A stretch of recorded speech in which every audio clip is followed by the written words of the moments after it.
अगले पार्ट में आपको मैंने ये 2 होमवर्क और दे दिए हैं, ठीक है ना। ये एम्पिरिकल फार्मूले के हैं, दोनों घर पे करिएगा और आंसर जो है प्लीज सेंड करिएगा, ठीक है ना। और अगला हम लोग देख लेते हैं ये वाला क्वेश्चन को, थोड़ा कल के क्वेश्चन को थोड़ा जो है जो कॉन्सेप्ट पढ़ा था मोड रेशियो मेथड, उसको थोड़ा अप्लाई करके सिखाता हूँ, ठीक है। तो क्वेश्चन में देखो ध्यान से, अब ऐसे ऐसे लैंग्वेज पकड़ना है क्वेश्चन की, और सब वही स्टाइकियोमेट्री की प्रॉब्लम है। ध्यान से देखो, 4.9 gram of potassium chlorate on heating shows A weight loss of 0.384 ग्राम। ये तुम्हें रिएक्शन दे रखा है, तो क्वेश्चन को ध्यान से देखो। मुझे रिएक्शन का काम है, इसलिए हम लोग यहीं से सोल्यूशन बनाना शुरू कर देते हैं। अब देखो, अगर ये क्वेश्चन में रिएक्शन दे रखा है तब तो ये प्रॉब्लम आसान है, और अगर ये रिएक्शन नहीं दे रखा है तो पहले तो ये रिएक्शन आनी चाहिए आपको, और फिर जो है तभी हम लोग इसको कर पाएंगे। तो बहुत सारी रिएक्शन हम लोग इनऑर्गेनिक में पढ़ेंगे, तो वहां से अपने को बहुत सारा रिएक्शन क्लियर हो जाता है, बहुत सारी याद भी हो जाती हैं, और धीरे धीरे हम लोग इनऑर्गेनिक रिएक्शन की मैकेनिज्म में या इसी में कुछ में some important reaction used in, ठीक है ना, आपका स्टाइकियोमेट्री, वो मैं अगले पार्ट में पढ़ाऊंगा इस लेक्चर पे। तो ये रिएक्शन आपको दे रखा है, गर्म किया, ये हो गया। अब देखो इसमें जब रिएक्शन को, जब कंपाउंड को ये गर्म कर रहा है, तो कंपाउंड में तुम्हें दे रखा है वेट लॉस हो रहा है, ठीक है ना, और कितने ग्राम का, इतने ग्राम का। तो तुम्हें अच्छे से पता है वेट लॉस मतलब क्या हो गया कि जब आप गर्म कर रहे हो तो ऑक्सीजन देखो गैस के फॉर्म में बाहर चली जा रही है, मतलब वेट लॉस के लिए जो रिस्पॉन्सिबल है वो रिस्पॉन्सिबल कौन सा है, तुम्हारा ऑक्सीजन। ये बात पहले लैंग्वेज से पकड़ लेना है।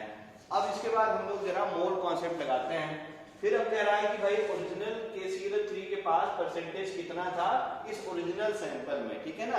तो अब देखो ध्यान से, ये है KClO3 का original sample 4.9 gram. What the percentage of original KClO3 has decomposed. तो तुमसे पूछ रखा है कि कितना परसेंटेज KClO3 डिकम्पोज हो गया। ये क्या पूरा 100% डिकम्पोज हो गया कि कुछ कम परसेंटेज में डिकम्पोज हो गया।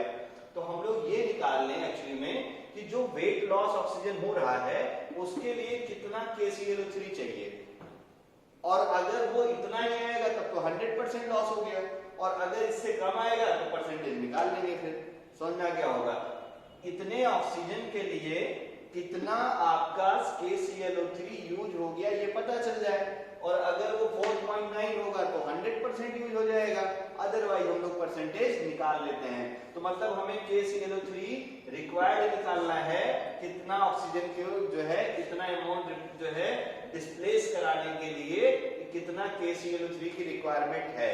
तो पहले तो देखो मैं इसको, ठीक ना, 2-3 मेथड इसमें सिखाता हूँ और सारे मेथड अच्छे से सीख जाइए। जैसे टाइप 1, ठीक है ना, मान लो हमारा मन है कि ये ऑब्जेक्टिव क्वेश्चन है, तो हम लोग मोल रेशियो मेथड लगा देते हैं फट से, है ना। मोल रेशियो मेथड क्या बोलता है, आपको मोल लिखना है किसका, रिएक्टेंट का KClO3 डिवाइडेड बाय इसकी स्टोइकियोमेट्री रेशियो 2 इक्वल टू, देखो क्या होता है, बोलो, प्रोडक्ट के मोल डिवाइडेड बाय इसकी स्टोइकियोमेट्री इक्वल टू क्या होता है, प्रोडक्ट के मोल डिवाइडेड बाय इसकी स्टोइकियोमेट्री। हमें देखो ये गिवन है, ये पता कर लो काम बनेगा। तो हम लोग यहां से निकालते हैं, अगर mole KClO3 divided by 2 equal to mole O2, कैसे निकलेगा देखो, ठीक है ना। ऑक्सीजन का वेट आपको दे रखा है, बस इसमें इतनी याद, यहाँ पे बस इतना चीज याद रखे रहना, वेट लॉस के लिए रिस्पॉन्सिबल कौन है, सिंस वेट लॉस इज, ठीक है ना, कॉज्ड बाय, बोलो किसकी वजह से, कॉज्ड बाय O2 गैस। बस ये लाइन आप याद रखें ये लैंग्वेज से। तो हमें इसका यानी इतना ऑक्सीजन आपकी बाहर चली गई, तो ऑक्सीजन का मोल कितना हो गया 0.384, और डिवाइडेड बाय जो है, अब देखो ऑक्सीजन का मोल हमें निकालना है, तो डिवाइडेड बाय ऑक्सीजन का मोलर मास कितना हो गया 32, और पूरे का डिवीजन देखो इसकी स्टोइकियोमेट्री रेशियो, ठीक है ना। तो यहाँ से हम लोग निकालेंगे मोल KClO3 कितना आएगा, कैलकुलेशन कर लीजिएगा। मोल KClO3 आ जाएगा तुम्हारा 8 × 10⁻⁻3, ठीक है ना, घर पे कर लीजिएगा। ये आ जाएगा 8 × 10⁻³ मोल आएगा, ठीक है ना। आप इसको घर पे कैलकुलेशन थोड़ी कर लीजिएगा। तो मोल KClO3 आ जाएगा तुम्हारा 8 × 10⁻³ मोल, ठीक है ना। अब देखो मोल इतना आ गया, हम ये भी निकाल लेते हैं भाई कितना मास ये रिलीज हो रहा है, मोल इतना हो गया, हेंस अगर देखो हेंस मास ऑफ KClO3 कितना हो गया।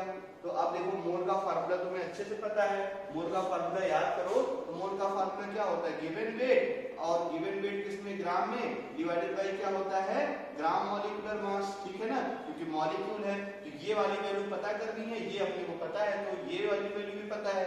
ग्राम मॉलिक्यूलर मास KClO3 का कितना हो जाएगा, पोटेशियम का कितना होता है 39, है ना, क्वेश्चन भी दे रखा है तो 39 ही करके लेना है। क्लोरीन का लेना है 35.5 और ऑक्सीजन का लेना है 16। आप कर लेंगे, पूरा ऐड कर लीजिएगा, आप देखिएगा इसका मोलर मास 122.5 ग्राम आएगा, ठीक है ना। अब मुझे याद है इसलिए मैंने लिख दिया, आप इसको लेकिन घर पे ऐड करके सॉल्व कर लीजिएगा, ठीक है ना। तो मास ऑफ KClO3 मुझे पता करना है। तो मास ऑफ KClO3 इस फार्मूले से क्या हो जाएगा, weight into molar mass of KClO3। तो मोल किसका देखो, KClO3 का, और इनटू क्या हो गया बोलो, gram molecular mass of KClO3, ठीक है ना। तो मोल KClO3 तुम्हें पता है, मोल KClO3 कितना है 8 × 10⁻³ ग्राम मॉलिक्यूलर मास कितना है, अभी मैंने जोड़ के बताया 122.5। इसको आप जब ऐड करेंगे, मल्टीप्लाई करेंगे, तो मल्टीप्लाई करके ये आपको आंसर मिल जाएगा 0.098 ग्राम। कितना मिल जाएगा, 0.98 ग्राम। घर पे इसको भी मैच करा लीजिएगा। तो ये देखो इतना मास तुम्हारा KClO3, ठीक है ना, ऑक्सीजन जो है खा गया। तो अब हमें अपने को क्या बताना है, देखो परसेंटेज। तो परसेंटेज कभी भी निकालना हो तो परसेंटेज का बहुत अच्छे से फार्मूला आपको याद होगा, परसेंटेज इधर से शायद पढ़े होंगे फिजिक्स में या कहीं ना कहीं देखे होंगे। Delta x over x into क्या होता है 100, मतलब change divided by original into 100। ये परसेंटेज कंपोजिशन, परसेंटेज किसी भी एलिमेंट का, कंपाउंड का जो भी है निकालने का फार्मूला होता है, delta x over x into 100। तो बताइए जरा कितना परसेंटेज हो गया भाई, यहाँ मैं लिख दे रहा हूँ। तो परसेंटेज अगर KClO3 ओरिजिनल मुझे निकालना है, तो आप देखिए ओरिजिनल कितना KClO3 है, डिकम्पोज होके कितना चला गया 0.98, इनिशियल कितना था देखो 0.490, 100 से मल्टीप्लाई कर दो और सॉल्व कर दो, तो देखो आंसर मिल गया आपको। कितना परसेंटेज आ गया, 20%, है ना। तो ये बड़ा अच्छा क्वेश्चन है, इस टाइप के क्वेश्चन भी आपको बहुत सारे एग्जाम में मिला करते हैं। तो आई होप ये आपको बहुत अच्छे से क्लियर हो गया होगा, ठीक है ना। चलिए इसके बाद हम लोग देखते हैं इसके और एक आध टाइप के प्रॉब्लम, ठीक है ना, समझ में आ गया सबको। तो अगला प्रॉब्लम देखो ध्यान से, स्क्रीनशॉट ले लीजिए और एक बार वीडियो और रिवाइंड करके देख लीजिएगा प्लीज, है ना। सेकंड क्वेश्चन देखो ध्यान से। अब ये क्वेश्चन आप RCM पढ़ेंगे तो आपको RCM क्वेरी में मिल जाएगा और घर पे उसको प्लीज आप सॉल्व जरूर कर लीजिएगा, ठीक है ना। जैसे देखो तुमसे बोले कि हमारे पास क्वेश्चन नंबर 2, इसको मैं कर दे रहा हूँ, डेटा आप देख के घर पे बनाइएगा और ये कॉन्सेप्ट दिमाग में रखे रहिएगा।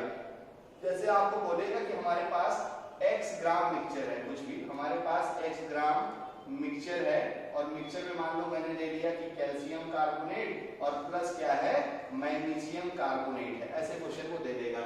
और फिर बोलेगा कि हमने स्ट्रांगली इसको हीटअप किया और स्ट्रांगली हीटअप करने के बाद जो रेजिड्यू हमें मिला है, इसको गर्म करने के बाद जो हमें मिला है रेजिड्यू, वो मिल गया, ऐसे ये भी दिया रहेगा, मिल गया कितना y ग्राम, ये भी याद रखे रहना, कितना रेजिड्यू मिलेगा ये भी गिवन रहेगा। रेजिड्यू मतलब क्या होता है बोलो, सॉलिड प्रोडक्ट, मतलब जो भी रिएक्शन में सॉलिड प्रोडक्ट मिलते हैं उस प्रोडक्ट को हम लोग क्या बोलते हैं, रेजिड्यू। अच्छे से याद रखे रहना, ठीक है ना। तो बोलेगा कि y ग्राम रेजिड्यू मिल गया, फिर तुमसे पूछेगा कि जरा wait percentage weight of calcium carbonate कितना है, ये बताइए कितना होगा, या percentage weight of magnesium carbonate इसके अंदर कितना होगा, ये बहुत इंपॉर्टेंट है। ढेर सारे प्रॉब्लम आपको आए हुए क्वेश्चन में ये मिल जाएगा, ठीक है ना। ये क्वेश्चन है तुम्हारा होमवर्क, आप RCM नरेंद्र अवस्थी या DP3 जो है लिंक में आप उसको देखेंगे, इस टाइप का क्वेश्चन मिल जाएगा, इसको भी थोड़ा आप सॉल्व कर लीजिएगा, ठीक है ना। तो ये हो गया, मैं क्वेश्चन दे रहा हूँ। अभी मैंने देखो पहले वाले क्वेश्चन का केवल एक मेथड बताया है, अब उस वाले क्वेश्चन का 2 मेथड और डिस्कस कर लूं, तो ताकि आपको समझ में आ जाए कि आप कुछ भी लगाइए, यानी चाहे आप ओरिजिनल मेथड स्टोइकियोमेट्री लगाइए, चाहे आप जो है मोल रेशियो लगाइए और चाहे आप यूएसी लगाइए, सिंगल रिएक्टेंट गिवन है तो कोई प्रॉब्लम ही नहीं है, हमेशा आंसर आपके मैच कर जाया करते हैं, ठीक है ना। तो देख लीजिए जरा, हम लोग देखते हैं इस वाले क्वेश्चन को अगले मेथड से।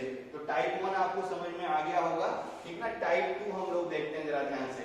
तो टाइप 2 में हम लोग देखो, टाइप 2 में हम लोग सिंपल सा उसको हम लोग मालूम बेसिक मेथड या जो है स्टाइकियोमेट्रिक मेथड हम लोग बोलते हैं, ठीक ना। हम लोग देखो स्टाइकियोमेट्री जरा लगाते हैं, ठीक।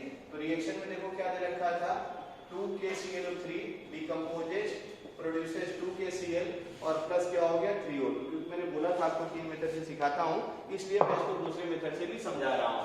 तो फिर वही कहानी, वेट के लिए ये रिस्पॉन्सिबल है, ठीक है ना। तो क्या लिखेंगे, सिंस, ठीक ना, यहाँ मैं हाईलाइट मार दे रहा हूँ, यही है तुम्हारा रिस्पॉन्सिबल फॉर वेट। तो अब देखो ध्यान से, इसके बाद हम लोग क्या लिखते थे, आपको स्टाइकियोमेट्रिक रेशियो। स्टाइकियोमेट्रिक रेशियो क्या है, रिएक्टेंट में 2 है, फिर सब्सट्रेट का साइन लगाएंगे, प्रोडक्ट में 2 है और क्या है 3। फिर क्या करते थे, मोल वाली चॉकलेट खिलाते थे, यानी 2 मोल KClO3 डिकम्पोज होगा, बनाएगा क्या 2 मोल KCl, बनाएगा क्या बोलो 3 मोल ऑक्सीजन, याद आया। तो ये हो गया अपना ओरिजिनल मेथड। अब देखना ध्यान से, ये ऑक्सीजन का कितना रिप्लेस हो रहा है ये अपने को दे रखा है, और ये कितना रिक्वायर्ड है ये पता कर ले, काम बन जाएगा। तो क्या लिखेंगे, सिंस 3 मोल ऑक्सीजन, ध्यान से देखते रहिए, 3 मोल O2 रिक्वायर्ड। अब प्रोडक्ट तो है तो उसके लिए रिएक्टेंट चाहिए, तो यहाँ क्या लिखूंगा बोलो, रिक्वायर्ड। तो 3 मोल ऑक्सीजन रिक्वायर्ड, यहाँ कितना देखो 2 मोल KClO3, समझ में आ रहा होगा आपको। हेंस देखिए ध्यान से, अगर मैं बोलूं 1 मोल कितना रिक्वायर्ड होगा, बोलो 1 मोल O2 रिक्वायर्ड, 1 मोल O2 रिक्वायर्ड क्या हो जाएगा 2/3 मोल ऑफ KClO3। अब देखना ध्यान से, इधर पे अगर देखो ध्यान से तो ऑक्सीजन का वेट दे रखा है, और वो वेट शायद 3.864 दे रखा है, ठीक है ना। वो वेट कितना दे रखा है, वो वेट अपने को दे रखा है 0.384, कितना दे रखा है, ऑक्सीजन का वेट जो लॉस हो रहा है 0.384 ग्राम दे रखा है। तो यानी इधर भी ग्राम से रिप्लेस करेंगे, और हमारे ये देखो ओरिजिनल में भी 4.9 ग्राम दे रखा है, तो यहाँ भी हम लोग मोल को किससे रिप्लेस करेंगे, ग्राम से।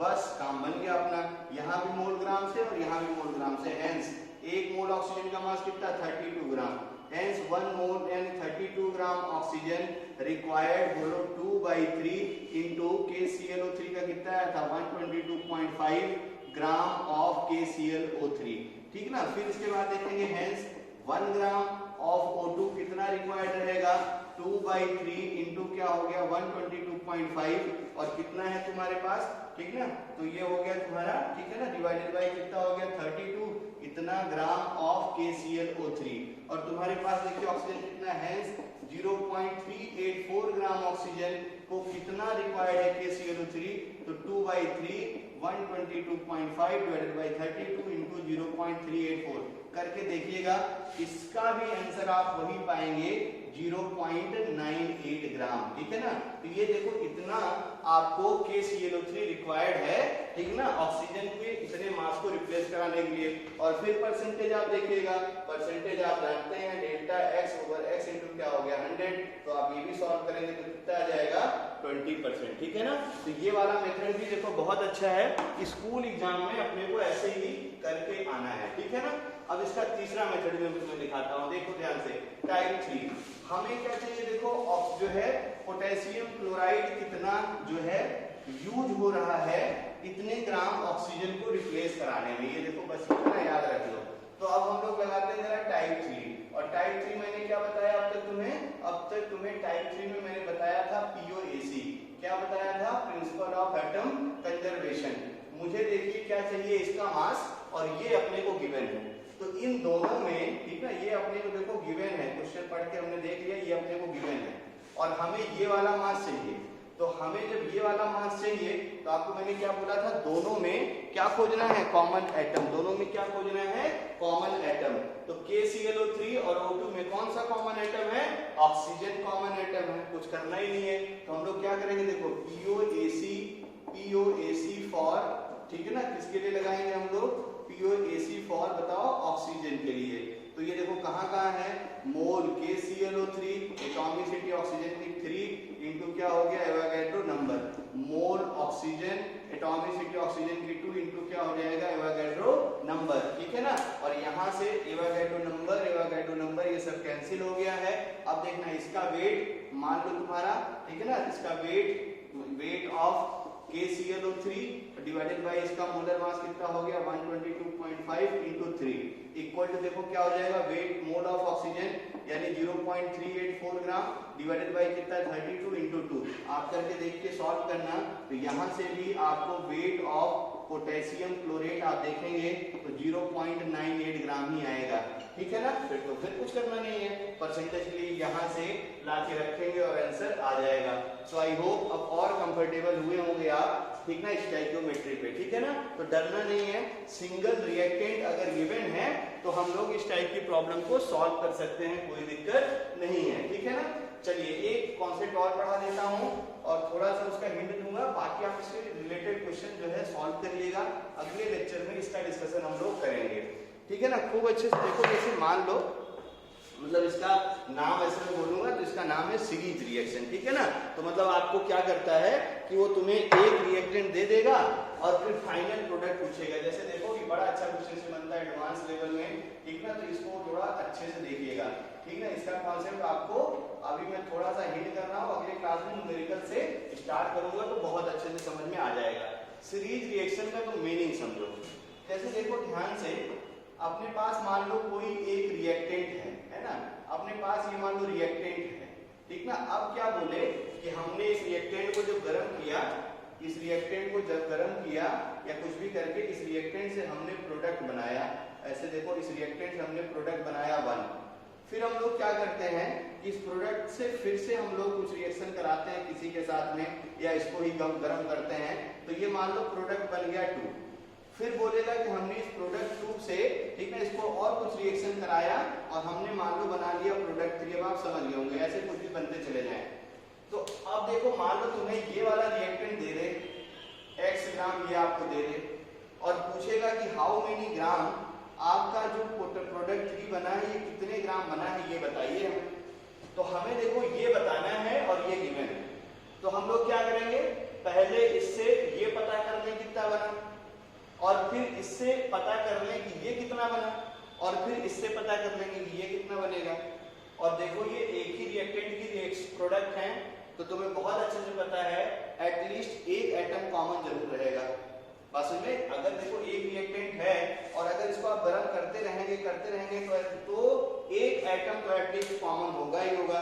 तो हम लोग क्या करते हैं, पहले स्टेप के लिए कॉमन एटम के लिए पीओसी लगाएंगे, फिर दूसरे एटम के लिए फिर दूसरे जो प्रोडक्ट हैं और जो पहला प्रोडक्ट और दूसरा प्रोडक्ट इसके लिए भी पीओसी लगाएंगे।